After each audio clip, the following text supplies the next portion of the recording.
Obrigado pela oportunidade da gente conversar mais uma vez. Quando a gente estava comentando ontem sobre essa entrevista, eu inclusive comentei contigo de um trabalho seu, que é você gostaria de participar de uma experiência artística. E ao comentar desse trabalho eu percebi que você é um dos poucos artistas que pergunta ao público. E como a nossa conversa hoje é sobre arte e educação, me parece que a pergunta tem uma potência específica, né? De devolver às pessoas que vão participar dessas experiências. Eu queria lhe perguntar exatamente sobre isso, sobre a pergunta e sobre a ética dessa pergunta.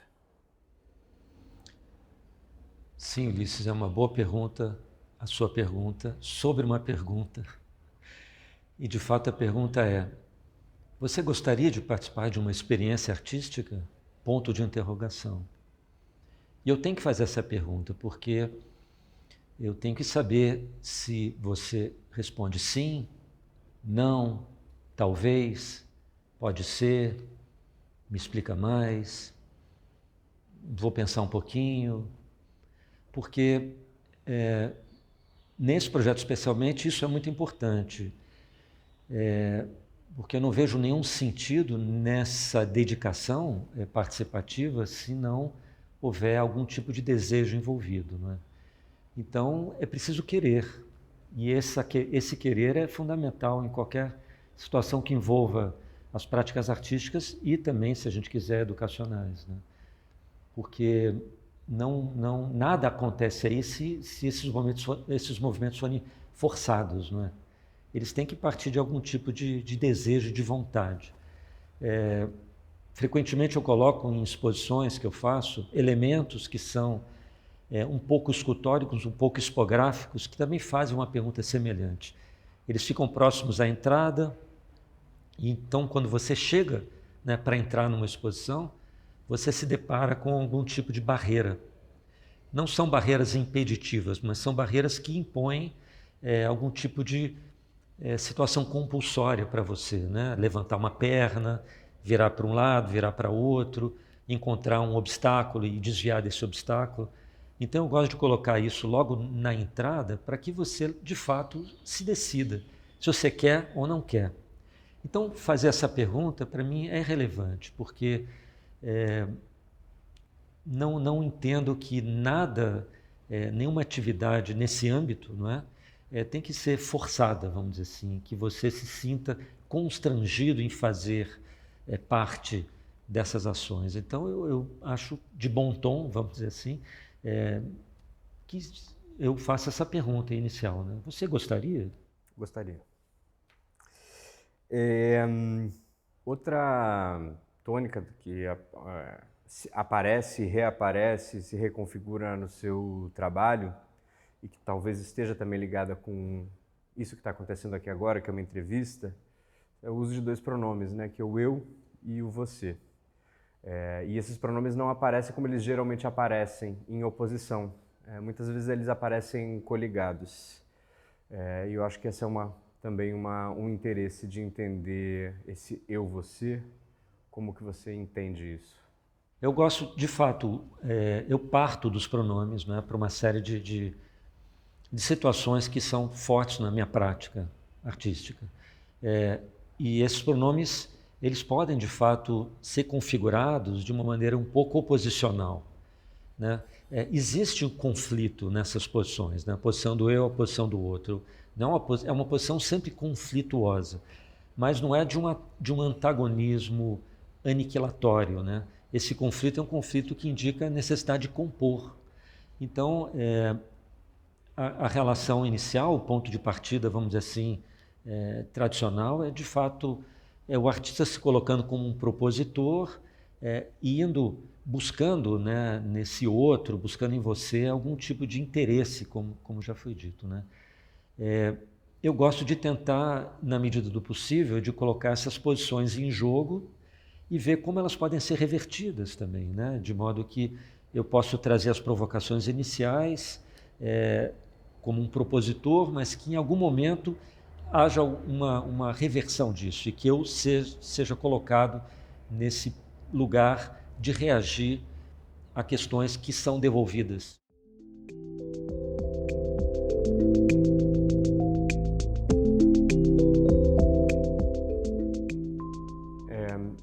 dentro desse binômio e desse conflito gerador do eu e você, e dentro dessa pergunta também, que é uma pergunta ética que está no seu trabalho, de interpelar o público e perguntar se a pessoa está interessada, me parece que vem uma questão sobre a qual você já escreveu e que vem sendo considerada importante na arte brasileira e nessa historiografia, que é a própria questão da participação.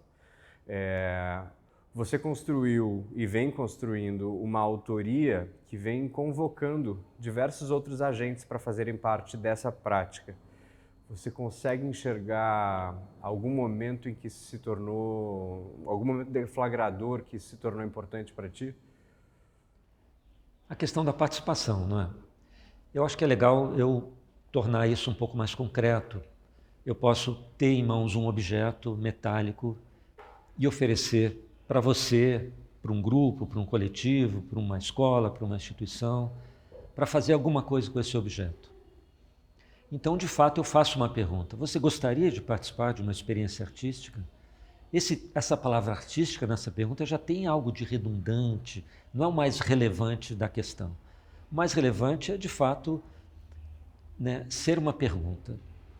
E a partir do momento que você responde, né, quer dizer, essa resposta vem de muitas maneiras, né?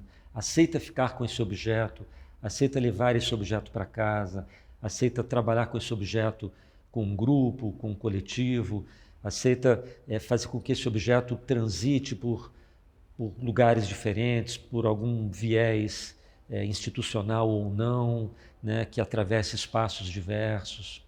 Então, entendo que a situação participativa já foi deflagrada, né, a partir do momento que essa resposta, que essa provocação inicial é aceita. A palavra participação é uma palavra relevante, eu gosto dessa palavra, no sentido desse envolvimento de outros nos processos, de eu delegar algo dos meus processos. Alguns dos meus processos são alinhavados, né, na situação de ateliê, são construídos no estúdio, são construídos numa prática mais fechada nos meus procedimentos. Mas isso me interessa até certo ponto. A partir de um certo ponto, me interessa também, né, que essas práticas sejam compartilhadas, se tornem provocações e que me deem algum tipo de retorno. Então, eu entendo que a participação vem daí, né? Vem desse momento de envolver outros nos processos que me tragam de volta algum tipo de provocação que pode também me desconcertar de alguma maneira, né? Que me obriguem a reagir de um modo ou de outro e que me traga também outras perguntas, novas perguntas. Então, a situação participativa se coloca aí, né? Se coloca num momento em que não existe autossuficiência do trabalho e nem do artista como gestor do próprio trabalho, né? Que isso caia numa deriva qualquer e que nessa deriva existe uma expectativa também da minha parte, não um abandono total, uma expectativa de que isso está germinando em alguma medida, isso está andando em alguma medida, né? Quer dizer, esse objeto está sendo ativado, não é? Está sendo provocado, está sendo transformado numa medida.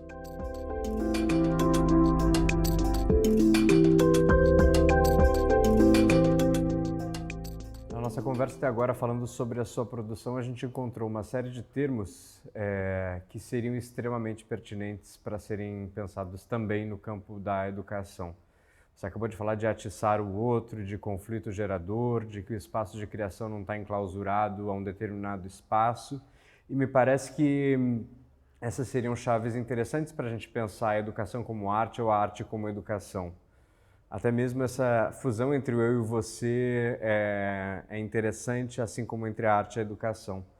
Eu queria lhe perguntar, nesse momento agora, como que você enxerga isso?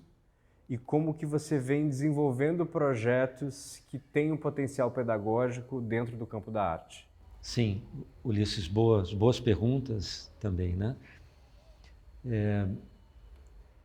Bom, em geral,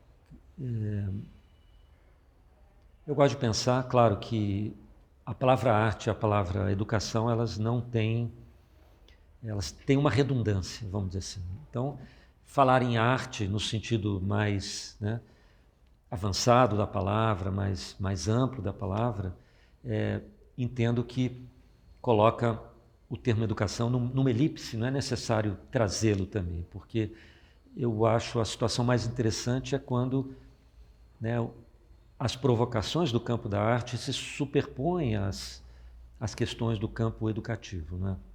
Eu entendo que a palavra educação ela vai sendo formalizada nas culturas humanas para nomear esse procedimento mesmo de ensinar, da aprendizagem, né? Mas esse processo a gente sabe que é um processo que faz parte do estar vivo no sentido melhor da palavra, né? De uma saúde coletiva, né? Essa busca de uma saúde coletiva ela passa por essa questão de um aprendizado constante, de uma espécie de composição comunitária saudável, de trocas e conflitos constantes, mas que vão sendo trazidos da maneira, vamos dizer assim, né, de não aniquilação do outro, né, e sempre na abertura de espaços. Então, quando as questões são conduzidas nesse caminho, o termo educação está embutido de certa maneira, né? E a gente não precisa falar da escola formal, porque a gente entra num outro território. Então, eu gosto de fato de pensar as questões da arte na sua suficiência, autossuficiência, para além das formalidades da escola ou as formalidades do ensino. Porque eu entendo que os protocolos que os trabalhos de arte podem trazer nesses atiçamentos, nessas provocações, nesse envolvimento de comunidades, né? Nessa valorização da pergunta ou do problema, né? Nessa compreensão desses agentes diversos que estão ali, né? Tentando conduzir esse jogo conjunto, ou mesmo na necessidade de nos deslocarmos para além de um anestesiamento coletivo social, enfim, né? Quer dizer, desanestesiar e construir essas provocações, as questões ditas educativas estão em curso, né? E o campo da arte gosta de puxar esses fios todos. Em ambos esses campos, da arte e da educação, ou do ensino, ou da aprendizagem, que eu também gosto de friccionar esses termos, me parece que uma conquista histórica recente que nós temos é a desuniformização da ideia de coletividade, né? As conquistas históricas dos movimentos sociais têm nos feito pensar que a coletividade não é uma entidade universal, que ela é composta de sujeitos e sujeitos que têm pontos de origem e histórias específicas. E muito embora o seu trabalho sempre tenha permeado termos bastante gerais, me parece que sempre houve uma atenção para que no encontro esses indivíduos pudessem se revelar e dizer a que vieram. E essa me parece uma conquista importante para ambos esses campos e que eu acho que a gente poderia elaborar um pouco agora, que é sobre a perspectiva que nós vivemos hoje e sobre como tanto o termo arte quanto o termo ensino ou educação também são carregados de alguma história de violência, de silenciamento e de uma necessidade de reconhecimento. Sim, eu acho sempre relevante e fundamental e decisivo em qualquer gesto de busca de propor alguma atividade dentro das práticas artísticas ou mesmo, enfim, pedagógico-educacionais e tudo mais, a gente tem que entender que estamos situados, né? Estamos situados sempre, né? A gente não fala de lugares neutros e tudo que a gente busca trazer também está situado, né? Estamos num mapa, estamos numa cartografia, não estamos descolados. Então, isso nos ajuda a perceber de modo muito claro que todo mundo também, né, se situa e é situado, né? Então, a gente está falando há pouco de esfera pública, de espaços públicos, domínios públicos, mas é importante sempre lançar isso no plural, né? Entender que essas arenas do coletivo são arenas também marcadas por embates muito importantes, né? E marcados por hegemonias, por interesses também que passam por questões da economia de mercado, muitas vezes por questões das lutas políticas e sociais, das comunidades que estão em jogo. Então, com o meu trabalho, eu procuro estar atento a isso, né? ainda que meu trabalho você possa dizer que ele não se vocaliza a partir de um ponto em que ele procura trazer, em termos, né, identitários, uma formulação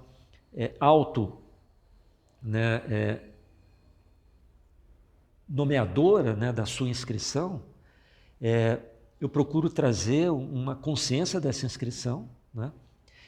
Eu entendo que mesmo essa minha autodeclaração, ela seria limitada, né? Então eu prefiro entender que isso está sendo construído de maneira franca nesses encontros, e também, como você me perguntou, não é? Começar as práticas com uma pergunta permite que cada um também se situe, né?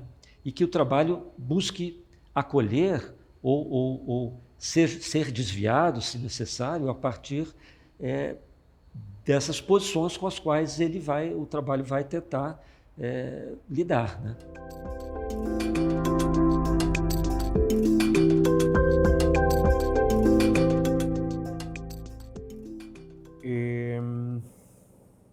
Você acabou de falar sobre esse objeto, que é muito importante na sua produção, e esse objeto é de alguma forma, ou pelo menos como eu gosto de entendê-lo, e como ele me parece que aparece em alguns momentos, ele é também uma expansão de um desenho. E a gente falou muito aqui sobre a palavra, de alguma maneira sobre a escrita, e talvez esse processo deflagrador do encontro entre duas pessoas poderia inclusive ser chamado de alguma espécie de tradução, mas me parece que, apesar do seu trabalho partir de uma forte vertente conceitual, e isso é, do meu ponto de vista, inegável, há também uma forte presença do desenho, e do desenho enquanto diagrama. Eu queria lhe ouvir um pouco sobre isso, sobre a importância disso na sua prática. Sim, a partir de 1990, 1991, em torno dessa época, eu posso dizer que eu resolvi reduzir toda a minha prática artística até então num único desenho. Né? Num desenho que é um signo, que ele é verbo visual, ele é um sinal de fácil memorização, ele é um elemento que é possível ser reduzido, né, a um signo comunicacional e, portanto, se desmaterializa e facilita o trânsito através de corpos e entre corpos, né? Inclusive, eu associo esse desenho, essa forma, a uma imagem viral, a uma figura viral, a um vírus, né? E, portanto, como um vírus, esse vírus contamina corpos. Então, de alguma maneira, a minha estratégia, o meu trabalho, a minha estratégia de trabalho, né, os meus procedimentos partem daí, dessa possibilidade de uma proposição artística se desmaterializar e contaminar corpos. Nessa contaminação de corpos, evidentemente, né, não se trata de uma contaminação patológica, né, patologizante no sentido viral de uma pandemia, né? Mas trata-se de uma epidemiologia da cultura ou de processos comunicacionais que são transmitidos através dos corpos, né? E nisso o trabalho se inscreve numa setorialidade que vai sendo conduzida de um corpo para outro, né? Prescindindo até certo ponto do artista, prescindindo da proposição original, apostando nessa sobrevida, né, da inscrição do trabalho nos corpos e na cultura que é de um certo modo, né, que é da ordem do incontrolável, né? Não é possível controlar. Então, eu aposto nesse descontrole, eu aposto nessas proposições que sigam, né? Numa escala de tempo, como eu já disse, uma escala de tempo que não é a escala de tempo de uma vida, né? Vamos dizer assim. Todo o trabalho de arte se inscreve nisso, né? Então, claro, isso é lançado, né, nessa oralidade que vai seguindo o seu curso. Então, esse sinal gráfico, essa forma inicial, de fato, ela fica marcada na minha prática. E eu procuro desmontá-la, desconstruí-la e também afirmá-la. Então, se a gente olhar em retrospectivo, né, olhar para trás, né, retrospectivamente, o que vai acontecendo desde esse momento que eu citei aqui, 1990, 1991, no século passado, a gente vai ver como esse desenho vai sendo desviado, desmontado, transformado. Inclusive, algumas das minhas práticas, né, implicam em construir coletivos que vão me ajudar na desmontagem dessa forma, né, enfim, nessa desconstrução. Ricardo, vou lhe fazer uma pergunta difícil e bastante ampla, mas me parece interessante, e você estava justamente falando sobre o Estatuto da Autoria e como esse Estatuto da Autoria foi historicamente construído a partir de uma ideia um pouco centrada num eu muito autossuficiente. E eu tenho certeza absoluta que não é o paradigma do qual você parte a partir do seu trabalho, e você acabou de revelar isso explicitamente. E esse é o ensejo pelo qual eu vou fazer essa pergunta um pouco ampla. Se você pudesse nos contar o que você aprendeu sobre o seu próprio trabalho com os outros, eu acho que essa é uma pergunta com as coletividades que me interessaria muito ouvir. Sim, uma pergunta bastante, né? Abre horizontes, abre diversos horizontes, e não é de uma resposta que esteja exatamente na ponta da língua, né? Mas é uma ótima pergunta, porque me força a pensar, a considerar essas situações todas que eu te contei aqui, né? As situações em que, para que o trabalho acontecesse, eu precisei conviver com grupos durante uma semana, 15 dias, ou mesmo me colocar em questão, né? O que eu devo fazer, o que eu devo falar, nesse momento ou no outro, ou se eu devo me retirar também, né? Então, isso na história desse objeto, do Você Gostaria de Participar de uma Experiência Artística, é bastante interessante, porque é um projeto que eu percebi, né, a partir de um certo momento, que eu poderia me dedicar somente a esse projeto, não fazer mais nada, ser o meu único projeto, porque ele me traz um número suficiente de demandas e de perguntas e de necessidade de gerenciamento para que isso funcione. No entanto, eu não quis adotar essa postura. Pensei, esse projeto seria conduzido de modo mais interessante se eu fizer outras coisas ao mesmo tempo, se eu conduzir outros projetos também meus, ao mesmo tempo que eu conduzo esse. Que eu seja capaz também de deixá-lo um pouco de lado, de esquecê-lo, abandoná-lo. Isso, de certa maneira, é um aprendizado do projeto, né? O Você Gostaria, eu digo que ele já tem 5 fases. E que para eu saber que o trabalho entra numa nova fase, eu tenho que ser capaz de escutar o que está acontecendo no projeto. E escutar o que está acontecendo no projeto é entender o que as pessoas estão fazendo ou o que está sendo compreendido, né? É entender que é parte do projeto esse aprendizado meu como artista do que está acontecendo ali. Então eu já registro 5 fases diferentes, né? Desde o momento em que eu ia, né, atrás das pessoas interessadas, eventualmente, buscando construir esse interesse, né, e não sendo bem sucedido, só após alguns anos, e a partir do momento que esse objeto começa a ter respostas, essas respostas começam a apontar para um caminho por conta própria do próprio projeto, me indicando para eu dar um passo atrás. Esse objeto se move sozinho, eu não preciso mais pensar para quem esse objeto está indo, porque aqueles que estão com esse objeto já indicam uma próxima sequência dessa circulação.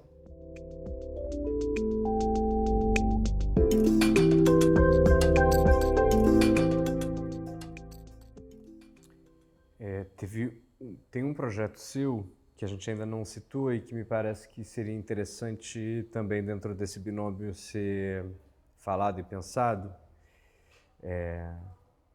Se você pudesse explicar um pouco o projeto, mas a pergunta é um pouco uma provocação, né, sobre o que é e quais são as novas bases para a personalidade. Sim, meu sorriso não é à toa, porque esse termo, eu quero que, quando eu falo, quando eu digo, quando alguém expressa, né, essa proposição, novas bases para a personalidade, sorrisos são bem-vindos, não é? Porque há sim um fio de humor aí, né? Nessa tríade também, né? Uma tríade muito problemática e que eu também não sei o quanto eu estou convencido completamente dessas novas bases, né? A ideia do novo é uma questão muito complicada, a ideia de base, então, mais ainda, e personalidade, o que falar disso? Mas esses três juntos talvez componham ali uma provocação recíproca que os arranca dessa posição exaurida, né? Mas eu diria que o termo personalidade me convocou bastante nesse momento. Estamos falando também desse início de um processo, né? de uma série de práticas, né? que vão ganhando corpo ao longo dos anos e se desviando e tal, mas esse NBP, né? essa sigla, essa proposição junto com esse desenho, né? O termo personalidade me convocou no sentido de, né? Me deslocar e, por conseguinte, todos os envolvidos naquelas proposições para a arena pública, né? Para além da imersão no buraco negro do indivíduo, né? Da autoexpressão ou da individualidade profunda, né? Quer dizer, construir-se necessariamente em público, em coletivo. Eu entendo que a palavra artista quer dizer exatamente isso, né? A construção de si em público. Então, essa personalidade nos convida a um display público, né? Encenar-se em público, né? Performar em público. Ou seja, o artista é alguém que se inventa em público e, portanto, não sabe quem é completamente, porque é preciso conduzir o tempo inteiro, né? Esses reviramentos entre uma dimensão privada que vai se exaurindo na medida que ela é convocada por uma esfera pública, e uma condição privada a nível de uma escala do indivíduo, né? Ela se reduz um pouco a isso. Uma pergunta, uma provocação que talvez não seja exatamente sobre o seu trabalho especificamente, mas é sobre o que a gente está aqui falando. Os discursos que vêm permeando o campo da arte contemporânea, sobretudo quando a gente começa a enxergá-lo nessa elipse, que inclui o ensino e a aprendizagem, muitas vezes apontam para essa, diria, uma generosidade em relação aos públicos e de que há conhecimento imbuído nas pessoas. No entanto, institucionalmente, dentro do sistema das artes, nós continuamos a nos chamar de professores e não de alunos. Continuamos a nos chamar de artistas e curadores e não de público de outros artistas, enquanto, na verdade, talvez a gente absorva muito mais do que produza. Não haveria aí uma pequena contradição e uma necessidade de subverter esses discursos e de uma radicalidade que me parece que seu trabalho também aponta? Então, essas pequenas hierarquias, né, que se instalam, elas têm, às vezes, uma certa pragmática funcional, né? Muitas vezes para deflagrar processos numa organização coletiva. O importante é entender que, na medida que esses processos estão em funcionamento, a gente tem que reposicionar esses lugares, né? Mas o mundo prático, o mundo pragmático vai nos estratificando o tempo inteiro, né? Nesses papéis. Então, eu entendo que, né, o próprio termo artista, eu estava comentando, você gostaria de participar de uma experiência artística? Esse termo artístico aqui, artístico da frase que nomeia o meu projeto, ele está um pouco ali atravessado, né? Porque, na verdade, o convite é para escapar dos protocolos da arte. Mas esse escape também refaz esses protocolos de alguma maneira. Então, na verdade, eu entendo que trata-se de uma grande negociação e que essas posições, na medida que se a gente quisesse colocar minimamente crítico a elas, né, entender essas estratificações, a gente tem que saber dissolvê-las na medida do possível dos trabalhos que a gente quer construir, né? Ricardo, te agradeço imensamente. Sei que essa parte não será editada, mas mais uma vez manifestar minha admiração por ti, pelo teu trabalho. Poxa, obrigado, Luiz. Maravilha, obrigado pelas perguntas, foram ótimas também. Desafiadoras e, enfim, sob as luzes